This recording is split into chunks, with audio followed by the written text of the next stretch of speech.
વિદ્યાર્થી મિત્રો, આપણે જે ભણી ગયા ચેપ્ટર એ ચેપ્ટરનું લગભગ હવે પૂર્ણાહુતિ થાય છે. એટલે તફાવત, કારણો અને દાખલા આટલું બાકી છે. એના સિવાય અંદર આપ્યા છે ખાલી જગ્યા, એક વાક્યમાં જવાબ આપો. આ બધું તમારી જોડે જો ગાઈડ હોય તો એમાં આપેલા છે, એટલે એમાંથી સોલ્વ કરવાના. જો વસાઈ ન હોય તો જૂની કે નવી કોર્સ એના એ છે, એટલે વસાઈ લેવી અને એમાંથી એ ટૂંકા પ્રશ્નો તમારે તૈયાર કરવાના. એમાં લેસન તૈયાર કરવાનું જ આપવામાં આવે, લખવાનું ના હોય. એટલે આજે આપણે શરૂઆત કરીએ. જે તમે ભણ્યા છો એના અનુસંધાનમાં બધી વ્યાખ્યાઓ આવડતી હોય, સૂત્ર આવડતા હોય અને એના વિશે માહિતી જાણકાર હોય તો શરૂઆત કરી દઈએ. તફાવતની શરૂઆત કરીએ. પહેલો તફાવત આપણે લઈએ તો પ્રવેગ, પ્રતિપ્રવેગ. અહીંયા લખેલા જ છે તફાવત, એટલે તમને વાક્ય રચના ખબર પડે. થોડું ટૂંકમાં લખેલું છે. તો પ્રવેગ એટલે શું અને પ્રતિપ્રવેગ એટલે શું તમે જાણો છો. એટલે કે ગતિમાન પદાર્થના વેગમાં થતો વધારો, પણ શબ્દ વપરાય એકમ સમયમાં. એમ પ્રતિપ્રવેગમાં ગતિમાન પદાર્થના એકમ સમયમાં વેગમાં થતા ઘટાડાને પ્રતિપ્રવેગ કહે છે. એટલે હું અહીંયા હાઇલાઇટ્સ કરું છું, દેખાડું છું કે પ્રવેગ એટલે તમારે આખું વાક્ય લખવાનું હોય. મેં ટૂંકમાં લખ્યું છે. પ્રવેગ એટલે એકમ સમયમાં પદાર્થના વેગમાં થતા વધારાને પ્રવેગ કહે છે.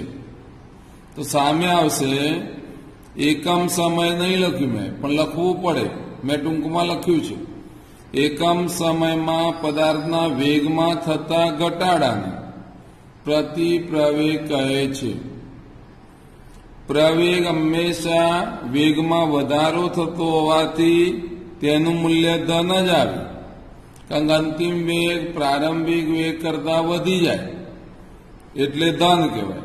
તો પ્રવેગનું મૂલ્ય પ્રતિપ્રવેગમાં કેવું હશે? ઋણ. એટલે અહીંયા લખવું પડે પ્રવેગનું મૂલ્ય ઋણ હોય છે, પ્રવેગનું મૂલ્ય પ્રવેગમાં ધન હોય, પ્રતિપ્રવેગમાં ઋણ હોય. હવે પ્રવેગ એટલે આપણે એક્સિલેટર આપતા હતા અને આપણું બાઇક દોડતું હતું. એક્સિલેટર આપીએ એટલે વેગમાં શું થાય? વધારો. એનો મતલબ કે વેગ જે બાજુ હોય એ દિશામાં જ પ્રવેગની દિશા હોય. જ્યારે કાર લઈને જતા હોય અને અચાનક બ્રેક મારીએ તો એનો મતલબ વેગમાં શું થયો? ઘટાડો. એટલે એનો મતલબ એવો થાય કે કાર ધીમી પડી. એટલે કાર ધીમી પડી એટલે જે દિશામાં જતી હતી એમાં અવરોધ ઉત્પન્ન થયો. એટલે ઘટાડો થવાનું કારણ શું? વિરુદ્ધ દિશામાં ગતિ લાગુ પડી. એટલે પ્રવેગની દિશા વેગની દિશામાં હોય છે, જ્યારે પ્રતિપ્રવેગમાં પ્રવેગની દિશા વેગની વિરુદ્ધ દિશામાં હોય. ધ્યાન રાખજો, પ્રતિપ્રવેગની દિશા નહીં, પ્રતિપ્રવેગમાં પ્રવેગની દિશા વિરુદ્ધ દિશા હોય. હવે તમે ત્રીજા માળ, ચોથા માળ, પાંચમા માળ કોઈ બિલ્ડિંગ પર ચડ્યા છો અને ત્યાંથી એક પદાર્થને છોડી દો છો. એટલે ત્યાંથી મુક્ત પતન પામતો પદાર્થ સતત નીચે આવી રહ્યો છે. પૃથ્વીના ગુરુત્વાકર્ષણ બળને કારણે તેના વેગમાં વધારો જ થતો હોય. એટલે કે ઉદાહરણ આપ્યું મેં કે અમુક ઊંચાઈએથી મુક્ત પતન પામતો પદાર્થ પ્રવેગી ગતિ કરે છે. જ્યારે નીચેથી કોઈ દડો આકાશ તરફ ઉપર ઉછાળવામાં આવે તો એને કહેવાય શિરોલંબ. બીજા શબ્દો વપરાય ઉર્ધ્વ દિશા, ઉપર તરફ એટલે ઊંચે ઉછાળેલો પદાર્થ પ્રતિપ્રવેગી કરે છે એમ કહેવાય. ઉપરથી નીચે આવતો હોય એવો પદાર્થ પ્રવેગી ગતિ કરે છે, નીચેથી ઉપર તરફ ફેંકો છો પ્રતિપ્રવેગી ગતિ કરે છે. અને આમ તમારે 2 માર્ક્સનો પ્રશ્ન પૂછાય તો 4 મુદ્દા લખવા પડે, જે 4 મુદ્દા બહુ જ સહેલા સમજ પડે એવા વર્ણન કરી ચૂક્યા છીએ. હવે વાત આવી એના પછીનો તફાવત, વેગ અને પ્રવેગ. હવે વેગ અને પ્રવેગ એટલે શું? તો વેગની વ્યાખ્યા લખવી પડે, વેગનું સૂત્ર લખવું પડે, અને બાકીની માહિતી જાણો છો એ પ્રમાણે એનો એકમ આવશે, અને એ વિશે કંઈક માહિતી હોય તેમ કરીને 4 મુદ્દા બને. તો પહેલો મુદ્દો કયો બને? વ્યાખ્યાનો. એકમ સમયમાં પદાર્થે કરેલા સ્થાનાંતરને વેગ કહે છે. જ્યારે પેલામાં પ્રવેગમાં શું આવે? એકમ સમયમાં પદાર્થના વેગમાં થતા વધારાને પ્રવેગ કહે છે. વ્યાખ્યા તમને આવડતી હશે. એકમ સમયમાં પદાર્થે કરેલા સ્થાનાંતરને વેગ કહે છે. જ્યારે એકમ સમયમાં પદાર્થના વેગમાં થતા વધારાને પ્રવેગ કહે છે. એટલે આપણે પ્રવેગની વ્યાખ્યા ભૂલી ગયા. હવે વાત આવીશું તો એના સૂત્ર. તો વેગની વ્યાખ્યામાં શું આવ્યું? સ્થાનાંતર કર્યું છે. તો વેગ બરાબર સ્થાનાંતર ભાગ્યા સમય. પ્રવેગમાં શું થતું હતું? વેગમાં વધારો. એને બીજા શબ્દોમાં કહીએ ઘટાડો કે વધારો થાય તો ફેરફાર. એટલે વાક્ય આવ્યું પ્રવેગ બરાબર વેગમાં થતો ફેરફાર છેદમાં સમય. 2 મુદ્દા યાદ રહી ગયા. મોઢે પણ કરવાના, લેસનમાં આપીએ એટલે મોઢે જ લખવાના રહેશે. પેલા આમાંથી સમજી લેવાના, તૈયાર કરી દેવાના, યાદ રહી જાય એટલે લેસન કરવા બેસવાનું. ત્રીજો મુદ્દો આવ્યો, જો પદાર્થનો વેગ 0 હોય, એટલે પદાર્થ એક જગ્યાએથી બીજી જગ્યાએ જતો જ નથી, એટલે કે પદાર્થનું સ્થાનાંતર થતું જ નથી, તો એ સ્થિર હશે એવું કહેવાય. પદાર્થ એક જગ્યાએ પડ્યો રહે છે. અત્યારે હાલ હું લખી રહ્યો છું, નોટ જગ્યાએ પડી રહી છે, તો એ સ્થિર છે. તો પછી એનો વેગ કેવો કહેવાય? 0. હવે પેલામાં શું આવે કે મેં મારું બાઇક એક્સિલેટર આપવાથી પહેલા 1 મિનિટમાં 5 કિલોમીટર અંતર કાપ્યું, બીજી 1 મિનિટમાં પણ 5 કિલોમીટર, ત્રીજી મિનિટમાં પણ 5 કિલોમીટર. આમ જોઈએ તો પ્રારંભમાં કેટલા કિલોમીટર? તો કે પ્રારંભિક વેગ 5, અંતિમ વેગ પણ 5. અને એ રીતે આપણે જોઈએ તો પ્રવેગનું મૂલ્ય 0 ગણાય. તો પદાર્થનો પ્રવેગ કેવો હોય? 0. અંતિમ વેગમાંથી પ્રારંભિક વેગ બાદ કરો અને જે જવાબ આવે બરાબર પ્રવેગનું મૂલ્ય 0 હોય તો તેનો વેગ અચળ હોય. એનો મતલબ એવો હતો કે એક જ ઝડપે એ પદાર્થ ગતિ કરે છે એમ કહેવાય. એટલે પ્રવેગનું મૂલ્ય 0 જ હોય. જો હું 1 સેકન્ડમાં જે ઝડપે જઈ રહ્યો છું એના એ જ ઝડપે હું જતો હોય, એના એ જ ઝડપે, એટલે પહેલા 1 મિનિટમાં 5ની સ્પીડ હોય, બીજી મિનિટમાં પણ 5ની સ્પીડ હોય, ત્રીજી મિનિટમાં પણ 5ની સ્પીડ હોય, તો 5માંથી 5 બાદ કરો 0 આવે. એટલે પ્રવેગ કેવો થયો? 0. તો મારી ઝડપ તો 5ના 5 જ રહી, એટલે કહેવાય વેગ અચળ હોય છે. 5ની સ્પીડે જ હું જઈ રહ્યો છું. સમજ્યા હશો વાત? આગળ વધ્યા. એસઆઈ એકમ, ઇન્ટરનેશનલ સ્વીકારેલો કોઈ એકમ હોય એ મીટર પ્રતિ સેકન્ડ છે. વેગનો એકમ મીટર પ્રતિ સેકન્ડ, જ્યારે પ્રવેગનો એકમ મીટર પ્રતિ સેકન્ડ સ્ક્વેર. પેલામાં મીટર પ્રતિ સેકન્ડ, પ્રવેગમાં મીટર પ્રતિ સેકન્ડ સ્ક્વેર. 2 તફાવત ક્લિયર થઈ ગયા. ત્રીજામાં પણ આવશે પહેલી વ્યાખ્યા. તો વ્યાખ્યામાં અંતર અને સ્થાનાંતરનો તફાવત આપો. અંતર એટલે આપણે આગળ ભણી ગયા કે વાંકા ચૂંકા રસ્તા પર પણ ચાલતો ચાલતો પહોંચું તોય મેં અંતર કાપ્યું ગણાય. સ્થાનાંતર એટલે સમજાવી દીધું, પહેલો જ પિરિયડ આપો. એમાં એવું હતું કે સ્થાનાંતર એટલે આપેલા સમયગાળામાં આપણે કેટલો સ્થાન ફેર કર્યો છે એના પર આધાર હતો. એટલે અંતરની વ્યાખ્યા ગતિ પથની લંબાઈમાં આવે અને પેલામાં આવે સ્થાન ફેર.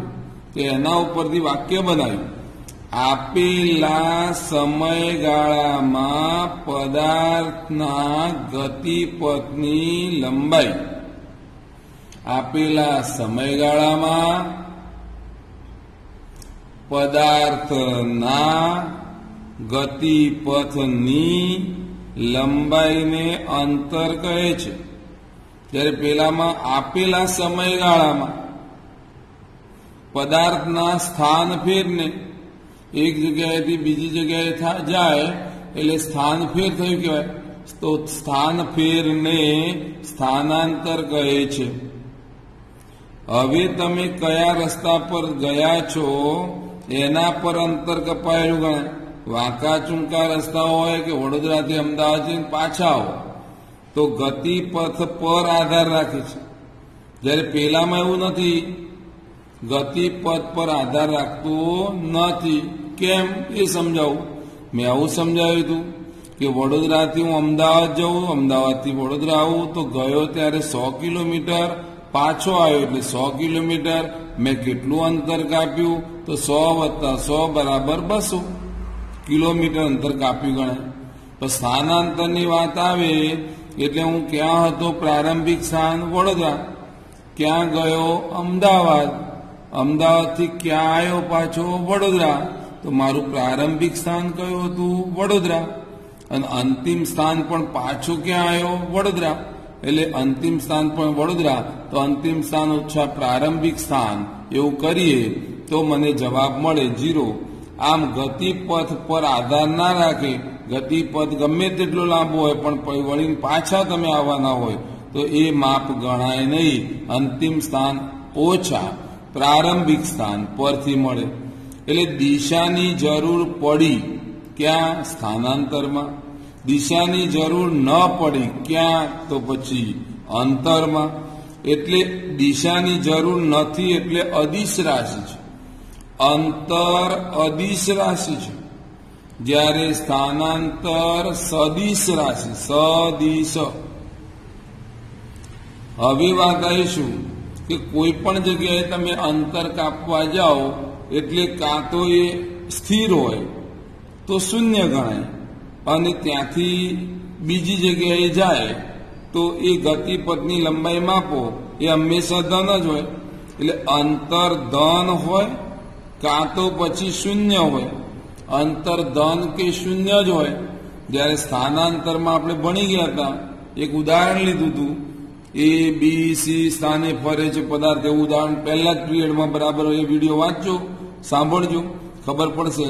તો સ્થાનાંતરનું મૂલ્ય ધન પણ હોઈ શકે, 0 પણ હોઈ શકે અને ઋણ પણ હોઈ શકે. 4 મુદ્દા હતા. ત્યારે 4 મુદ્દામાં પહેલી વ્યાખ્યા આવી, બીજું કોના પર આધાર રાખે છે, રાશિ કેવી છે, સદિશ કે અદિશ, અને તેનું મૂલ્ય કેવું હોઈ શકે. તો અંતરમાં ધન કે 0 હોઈ શકે, સ્થાનાંતરમાં ધન, ઋણ, 0 પણ હોઈ શકે. તફાવત આપણા જે હતા એ તફાવતમાં નંબર આપીએ આપણે. તો આપણે પહેલો તફાવત કયો હતો? આપણો પહેલો 1, અહીંયા 2 અને અહીંયા 3. તો આપણા 3 તફાવત પૂરા થયા. ચોથા તફાવતમાં આવ્યા. ચોથા તફાવતમાં આપણે લઈ લઈએ નિયમિત ગતિ, અનિયમિત ગતિ.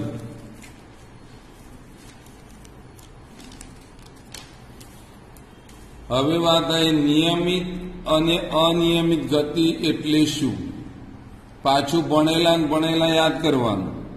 સરખા સમયગાળામાં એક સરખું અંતર કાપે, પેલામાં સરખા સમયગાળામાં એક સરખું અંતર ન કાપે. ઉદાહરણ તમને ખબર છે, યાદ કરાવું. એક સરખા સમયગાળામાં એક સરખું અંતર કાપે એટલે એક જ ઝડપે કોઈ જતું હોય.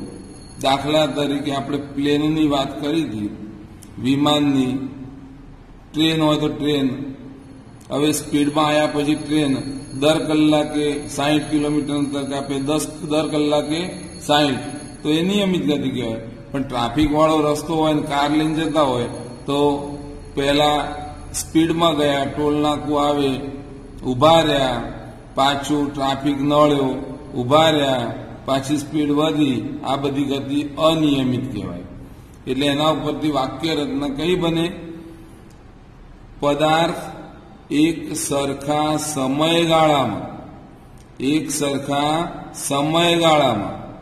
એક સરખું અંતર કાપે છે.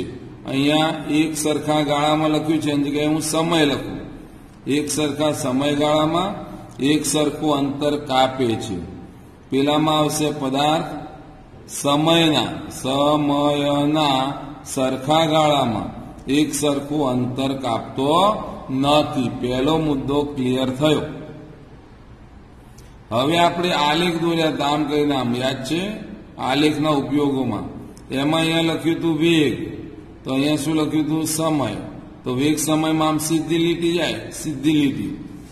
વેગ સમયમાં વેગ અને અહીંયા સમય, તો વેગ સમયમાં આમ સીધી લીટી જાય. તો પહેલા કલાકમાં 10ની સ્પીડ, બીજા કલાકમાં પણ 10ની સ્પીડ, આમ દરેક કલાકે 10ની સ્પીડ છે. તો સમયના સરખા ગાળામાં એક સરખું અંતર કાપે, તો એ એક્સ અક્ષને કેવો છે? સમાંતર. એક્સ અક્ષને સમાંતર. જ્યારે સરખું અંતર ના કાપે, વાંકો ચૂંકો જાય, તો એ એક્સ અક્ષને સમાંતર નથી. એટલે બીજો મુદ્દો આપણે જોઈ લઈએ. અંતર સમયનો આલેખ કે વેગ સમયનો આલેખ, બેની વાત કરું છું. અહીંયા મેં બતાવ્યું છે એમાં આ અંતર સમયનો આલેખ. અંતર સમયનો આલેખ આમ જતો હોય તો સુરેખા કહેવાય. વાંકો ચૂંકો જાય તો સુરેખા નથી. એટલે 2 પોઈન્ટ મેં તમને સમજાયા હતા, એ પ્રમાણે ખાલી લઈ લઉં છું. અંતર સમયનો આલેખ સુરેખા હોય છે. એક જ રેખા હોય સીધી. અંતર સમયનો આલેખ સુરેખા હોતો નથી. વેગ સમયનો આલેખ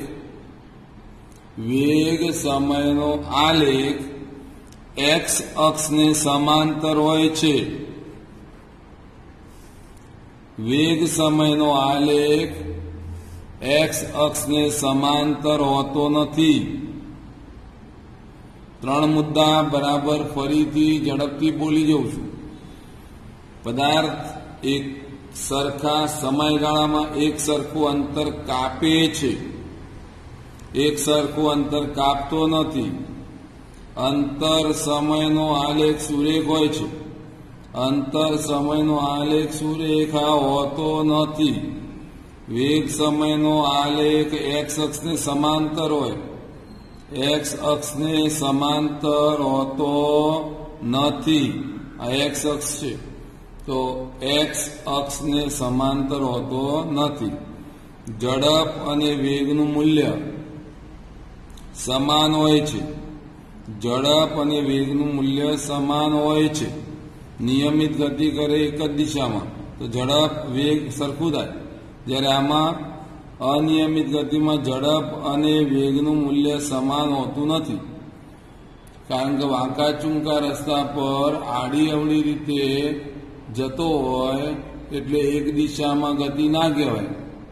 દિશાનો ઉલ્લેખ ના આવે એટલે વેગનું મૂલ્ય બદલી જાય. એટલે ઝડપ અને વેગનું મૂલ્ય સમાન હોતું નથી.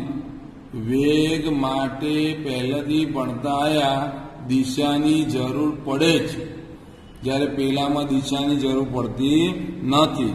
હવે એના ઉપરથી તમને ખ્યાલ આવશે. કારણોમાં પહેલું કારણ લઈએ છીએ, જે મુદ્દાસર લઈએ ચર્ચા કરી ચૂક્યો છું, ફરીથી આવે છે. નિયમિત વર્તુળમય ગતિ કરતો પદાર્થ, આ બતાવ્યો છે વર્તુળ. તો આ વર્તુળમય ગતિ કરતો પદાર્થ છે એ પ્રવેગી ગતિ કરે છે. કેમ? કારણ આપો. તો આ વર્તુળમય ગતિ કરતો પદાર્થ અહીંયાથી આમ ગોળ ગોળ ફરતો હોય ત્યારે દરેક ક્ષણે એને કાપેલું અંતર સરખું છે. સમયના સરખા ગાળામાં એક સરખું અંતર કાપે છે, પણ દરેક વખતે આ ટપકા બતાવું છું એ વખતે અહીંયા એની દિશામાં હોય. જેમ કે આપણે દોરી પથ્થરને બાંધી દો, લંગીસ બનાવો અને ગોળ ગોળ ફેરવો, તો એ નથી આપણા હાથમાં પથ્થર આવતો, નથી એ દૂર ફેંકાઈ જતો. પરંતુ જો દોરી છોડી દેવામાં આવે તો દૂર જઈને પડે છે. એનો મતલબ પથ્થરને દૂર જવું તું, પણ દોરી તેને ખેંચી રાખે છે, એટલે એને ગોળ ગોળ ફરવું પડે છે. આવી વાત થઈ. એટલે દરેક ક્ષણે એની ગતિની દિશા બદલાય છે. વાક્ય રચના: નિયમિત વર્તુળમાં ગતિ કરતા પદાર્થના વેગનું મૂલ્ય ભલે અચળ જળવાઈ રહેતું હોય, વેગનું મૂલ્ય ભલે અચળ હોય, પરંતુ વેગની દિશા સતત બદલાય છે. દરેક વખતે એની વેગની દિશા બદલાય છે. તો ક્યાં હોય છે? તો આ વર્તુળ જે છે, વર્તુળનો આ મેં દોર્યો એને સ્પર્શક કહેવાય. વર્તુળનો આ શું કહેવાય? સ્પર્શક. અડીને જાય એને સ્પર્શક કહેવાય, અડીને જાય સ્પર્શક કહેવાય. તો વર્તુળાકાર પથ પર દરેક બિંદુએ દોરેલા સ્પર્શક ની દિશામાં જ વેગનું મૂલ્ય હોય છે. ફરીથી બોલું છું. વર્તુળાકાર પથ પર દરેક બિંદુએ દોરેલા સ્પર્શકની દિશામાં જ તેની વેગની દિશા હોય. હવે વાત ત્યાં આવી કે વેગ તો સદિશ રાશિ છે, એટલે એના માટે એક જ દિશા હોવી જોઈએ, એક જ દિશા હોવી જોઈએ. પણ અહીંયા તો આપણે ભણાવ્યું તેમાં દરેક ક્ષણે દરેક બિંદુએ તેની દિશા બદલાય છે. એનો મતલબ કે વેગ બદલાય છે. વેગ ત્યારે બદલાયો કહેવાય જ્યારે દિશા બદલાય. તો દિશા બદલાય તો વેગ બદલાયો, અને વેગ બદલાયો એનો મતલબ શું? વેગમાં થયો ફેરફાર. વેગમાં થયો ફેરફાર, અને વેગમાં ફેરફાર થાય તો આપણી વ્યાખ્યા એવી કહે છે પ્રવેગની કે વેગમાં થતા ફેરફારને પ્રવેગ કહે છે. એટલે એને કહેવાય પ્રવેગી ગતિ કરે છે. વાતને સમજ્યા? પોઈન્ટ ક્યાંથી ક્યાં ગયા? બરાબર ટૂંકમાં સમજાવું છું. નિયમિત વર્તુળમય ગતિ કરતો પદાર્થનું વેગનું મૂલ્ય ભલે અચળ જળવાતું હોય, સરખું જળવાતું હોય, એક સમાન હોય, પરંતુ તેની દિશા બદલાયા કરે છે. એટલે કે દરેક બિંદુએ દોરેલા સ્પર્શક દિશામાં જ એની દિશા હોય, પરંતુ વેગ તો સદિશ રાશિ છે, અને આમાં તો દિશા બદલાય છે. અને દિશા બદલાવાતી હોવાથી તેનું વેગનું મૂલ્ય પણ બદલાય છે. અને વેગનું મૂલ્ય જો બદલાય તો પછી વેગમાં થયો ફેરફાર, અને વેગમાં ફેરફાર થાય છે તો એને પ્રવેગી ગતિ કહેવાય. એટલે આપણું કામ પૂરું થઈ ગયું. આગળ વધ્યા. વરસાદની મોસમમાં વીજળીનો કડાકો થાય છે ત્યારે આપણને આ ઝબકારા પહેલા દેખાય છે, અને પેલો અવાજ ગગનભેદી હોય એ પછી સંભળાય છે. એટલે કહેવાનો મતલબ કે જ્યારે પણ વરસાદની ઋતુ હોય, અચાનક જોરદાર વીજળી થાય તો આપણે તરત જ કહીએ કે હવે ભાગો, ઘરમાં ભાગો, નકર કડાકો પડશે. અને શરૂઆતમાં વીજળી દેખાય, થોડા સમય પછી કડાકા કંઈ પડે છે બધો વીજળીનો અવાજ, તો ગગનભેદી અવાજ પછી સંભળાય છે. કારણ શું? કારણ તો ફક્ત બે જ લીટીમાં પૂરું થઈ જાય. પ્રકાશનો વેગ યાદ રાખો, 3000 લાખ મીટર પ્રતિ સેકન્ડ. 3000 લાખ કેમ બોલ્યો? તો 10⁸ એટલે 8 મીંડા. 8 મીંડા એટલે 3 મીંડા 3000 ખપી જાય. તગડો પછી 3 મીંડા એટલે 3000, અને 5 મીંડાને લાખ કહેવાય, એટલે 3000 લાખ થયા. પણ એવું ના યાદ રાખવું, 3 × 10⁸ મીટર પ્રતિ સેકન્ડ જેટલો હોય છે. કોની વાત કરું છું? પ્રકાશનો વેગ.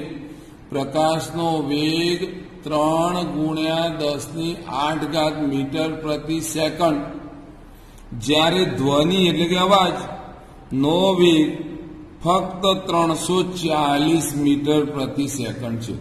એનો મતલબ શું થાય એ સમજણ પડે છે? 340 મીટર પ્રતિ સેકન્ડ એટલે કે 1 સેકન્ડમાં 340 મીટર અંતર કાપે છે. હવે બેમાં ડિફરન્ટ જુઓ, આનો વેગ એટલો બધો વધારે છે અને આનો વેગ એટલો બધો ઓછો છે. તો આમ પ્રકાશનો વેગ ધ્વનિના વેગ કરતા વધારે છે. પ્રકાશનો વેગ ધ્વનિના વેગ કરતા વધારે હોવાથી પહેલા આપણી પૃથ્વી પર કોણ પહોંચી જાય? તો પ્રકાશ. એટલે ધ્વનિ કરતા પ્રકાશ પૃથ્વી પર વહેલો પહોંચે છે અને જે વહેલો પહોંચે એ વહેલા દેખાય અને જે પછી આવે પછી સંભળાય. એટલે કહી શકાય કે વરસાદની મોસમમાં વીજળીનો ઝબકારો પહેલા દેખાય છે અને ગગનભેદી અવાજ પછી સંભળાય છે. એના પછીનું કારણ, એક ટાવરની ટોચ પરથી મુક્ત પતન કરતા જુદા જુદા દળવાળા બે પદાર્થ હોય પણ આવે છે નીચે એક સાથે જ અને પૃથ્વી પર એક સરખા સમય જ પહોંચે છે. હવે હાલ જે બોલું છું એ હારું આપણને શક્ય લાગતું નથી. એક ધાબા પર જઈએ અને ત્યાંથી એક પથ્થર એક હાથમાં લો, બીજા હાથમાં એક કાગળ કાં તો હલકી વસ્તુ લો, બંને ઉપરથી નીચે નાખવાના તો આપણને તો પથ્થર સીધો નીચે પૃથ્વી પર જમીન પર અથડાય એવું દેખાય. પેલો કાગળ તો ઉડતો ઉડતો ધીમે ધીમે ધીમે ધીમે જમીન પર આવે. આવું પ્રેક્ટિકલ આપણને દેખાય છે. પણ અહીંયા કારણ કેવું છે કે મુક્ત પતન આવી રીતના કરવામાં આવે બે પદાર્થોનું, એના દળ જુદા જુદા છે. પથ્થરનું દળ વધારે છે, કાગળનું દળ ઓછું છે, તો પણ નીચે એક સાથે જ પડશે એવું કારણ કે છે. તો આવું ક્યાં બને? તો પ્રશ્ન આપણો આવ્યો વ્યવહાર ઉદાહરણમાં કેવું કે આપણને તો હવાનો અવરોધ નડે, એનું કદ જે હોય કદ મોટું નાનું હોવાથી ઘર્ષણ બળ અલગ. એટલે આપણી પ્રેક્ટિકલ દુનિયા જે છે, પ્રયોગ આપણે ધાબા ઉપરથી કરીએ છીએ, એમાં બે વસ્તુ નડી ગઈ આપણને. પહેલી નડી અવરોધ અને બીજું નડ્યું વાતાવરણ જે છે એમાં પવન ફૂંકાય, એના કારણે અવરોધ જે લાગે છે એ પણ અસર કરી શકે. કદ અવરોધ બધું ઘણું બધું કારણો આપે. પણ આ વાત જે કરું છું એ પ્રયોગ ક્યાં કર્યો છે વૈજ્ઞાનિકોએ? તો શૂન્ય અવકાશમાં. સમજો એક રૂમ હશે કાં તો એક મોટી પેટી હશે, જેમ એટીએમ સેન્ટરમાં જઈએ અને આખું બનાવ્યું હોય કેબિન એવું, અને એના ઉપર બે પદાર્થ ભરાઈ દીધા અને પછી શૂન્ય અવકાશ કરીને કાચમાં અંદર દેખાય એવું રાખીને બંને પદાર્થને છોડી દીધા તો બે હાથે પડતા દેખાય. એનો મતલબ આપણે સ્વીકારવાનું રહ્યું કે પ્રયોગ જે વૈજ્ઞાનિકો કરે છે એમાં મુક્ત પતન કરતા દરેક પદાર્થ પૃથ્વીના ગુરુત્વાકર્ષણ બળ, ગુરુત્વીય પ્રવેગ કહેવાય એને, ગુરુત્વાકર્ષણ બળને કારણે ઉદ્ભવતો પ્રવેગ એને કહેવાય ગુરુત્વીય પ્રવેગ. અને એ છે અહીંયા 9 નહીં પણ જી જેટલો હોય. જી ગુરુત્વીય પ્રવેગનો જી કહેવાય, જેટલો અચળ હોય. એટલે મારી પાસે કેટલા પદાર્થ હતા? તો 2. આ 2 પદાર્થ પર પૃથ્વીનું શું લાગ્યું? તો કે ગુરુત્વાકર્ષણ બળ લાગ્યું. તો એમાં શું ઉત્પન્ન થયો? ગુરુત્વીય પ્રવેગ. અને આ ગુરુત્વીય પ્રવેગ ઉત્પન્ન થયો એ બંને પર કેવો લાગે? તો કે તો સરખું જ લાગે. તો 1 સેકન્ડમાં વેગમાં થતો ફેરફાર કેવો આવશે? સરખો. અને સરખો આવે તો એક સૂત્ર છે, આપણું સૂત્ર આવું હતું ભણાવ્યું ત્યારે, v = u + at. હવે પ્રારંભિક વેગ 0 ગણીએ તો v બરાબર થાય at, પણ એ એટલે કોણ? પ્રવેગ. પણ વી બરાબર ગુરુત્વાકર્ષણને કારણે પ્રવેગ ઉત્પન્ન થયો હોય તો એને ગુરુત્વીય પ્રવેગ કહેવાય. એટલે એનું સૂત્ર બન્યું જીટી. એની જગ્યાએ જી.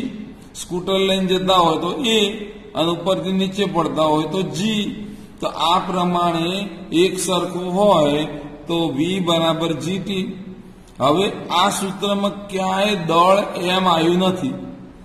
આ સૂત્રમાં કોઈ જગ્યાએ એમનો ઉલ્લેખ નહીં. એમ એટલે પદાર્થનું દળ, તો દળ પર આધારિત નથી. મુક્ત પતન કરતા પદાર્થ જ્યારે પૃથ્વી પર પડે છે ત્યારે તેના પર ગુરુત્વાકર્ષણ બળને કારણે ગુરુત્વીય પ્રવેગ સરખો લાગુ પડે છે. 1 સેકન્ડમાં વેગમાં થતો વધારો બંને પદાર્થમાં સરખો જ હોય.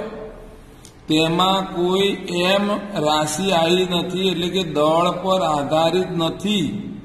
તેથી જુદા જુદા દળવાળા ભલે બંને પદાર્થ હોય પણ એનો આધાર પ્રવેગ પર કે વેગ પર પડતો નથી. એટલે એનો પ્રવેગ અને વેગ પર એની અસર ન થતી હોવાથી તે સરખા હોય છે અને બંને એક સાથે નીચે પડે છે. સમજી ગયા વાતને? મુદ્દો મેઇન હતો કે ભાઈ જે આપણા પાસે પ્રવેગ ઉત્પન્ન થયો છે એ ગુરુત્વીય પ્રવેગ છે, બંને સરખો છે, દળ પર આધારિત નથી. એટલે બંનેમાં જે ક્રિયા થવાની છે સરખી જ થવાની, એટલે સરખા સમયે જ નીચે પડશે. છેલ્લું કારણ એટલે આપણા તફાવત અને કારણ પૂરા થયા. 30 મિનિટનો આપણે વિડીયો મોકલીએ છીએ, એટલે 30 મિનિટને ધ્યાનમાં રાખીને આજે તફાવત અને કારણ બે જ પૂરા થયા. હવે દાખલા રહી ગયા, એટલે લગભગ મારી ઈચ્છા પ્રમાણે ચોપડીમાં સ્વાધ્યાયના અને ઉદાહરણના જેટલા દાખલા આપ્યા છે એમાંથી 30 મિનિટ માટે એક વિડીયો બનાવી દઈશ, જે ફક્ત દાખલાઓનો જ હશે અને કદાચ દરેકના નામ સામે એના એકમ એવું કંઈક જ્ઞાન આપવું છે તો એનું બનાવી દઈશ. એટલે આ પાઠમાં હવે કશું બાકી નહીં રહે. એમ મેં કહ્યું એ પ્રમાણે બાકીનું તો ટૂંકા પ્રશ્નો એ બધા અત્યારે ભણાવ્યું એમાં આવી ગયા છે, એટલે જાતે કરવાના રહેશે. એ વાંચીને તૈયાર કરવાના હોય. મારું કારણ શરૂ કરું. નિયમિત ગતિ કરતા પદાર્થ માટે વેગ સમયના આલેખ દ્વારા એક્સ અક્ષ સાથે દોરાયેલા અથવા ઘેરાયેલા પ્રદેશનું ક્ષેત્રફળ આપેલા સમયગાળા દરમિયાન કાપેલું અંતર દર્શાવે છે. બહુ જ ધીરજપૂર્વક સાંભળજો. અહીંયા આપણે વેગ બતાવ્યો, અહીંયા સમય બતાવ્યો. સમય મારો ટી હોય, વેગ મારો વી હોય. ગુજરાતીમાં લઈશ તો સારું રહેશે.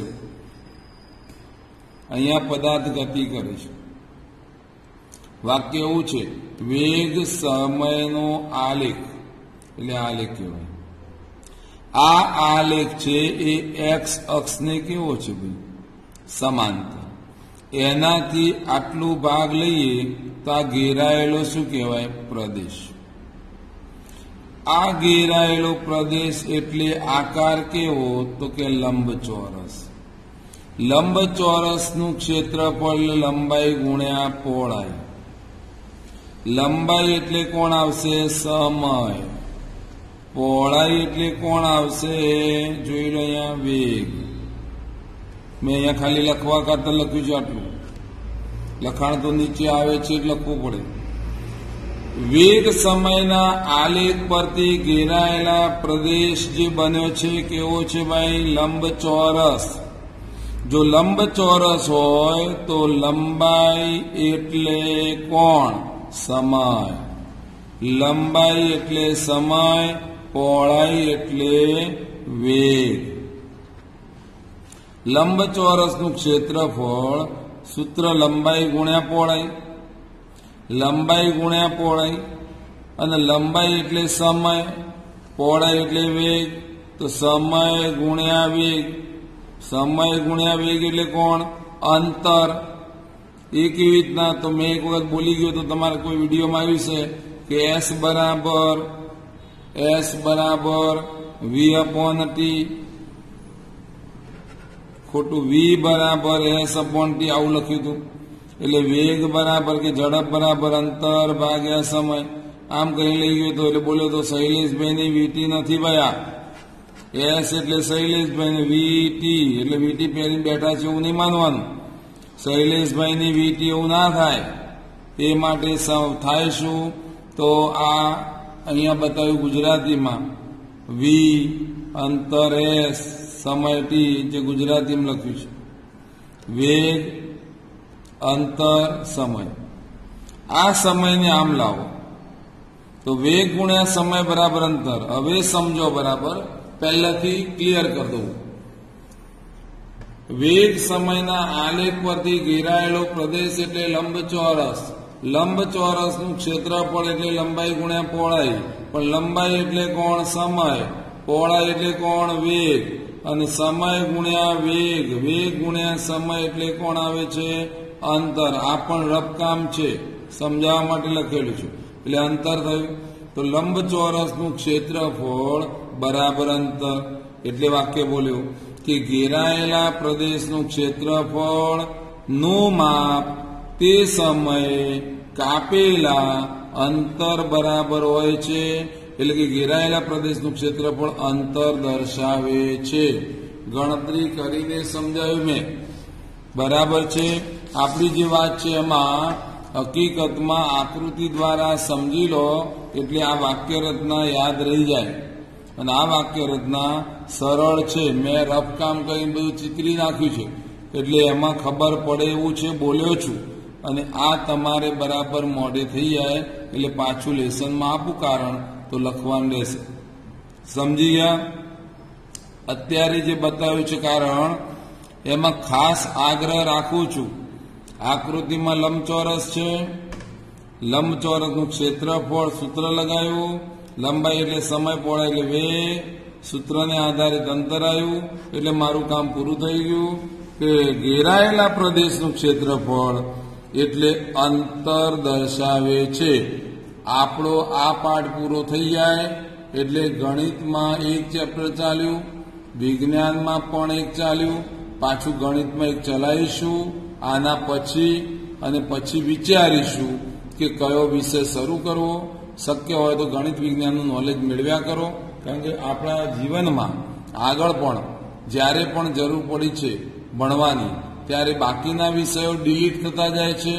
પણ ગણિત વિજ્ઞાન અને અંગ્રેજી જીવનમાં જ્યાં સુધી ભણીએ ત્યાં સુધી આયા જ કરે છે. એટલે જે આવવાનું છે એનું નોલેજ વધારે પ્રાપ્ત કરતા રહો. બરાબર? ઓકે.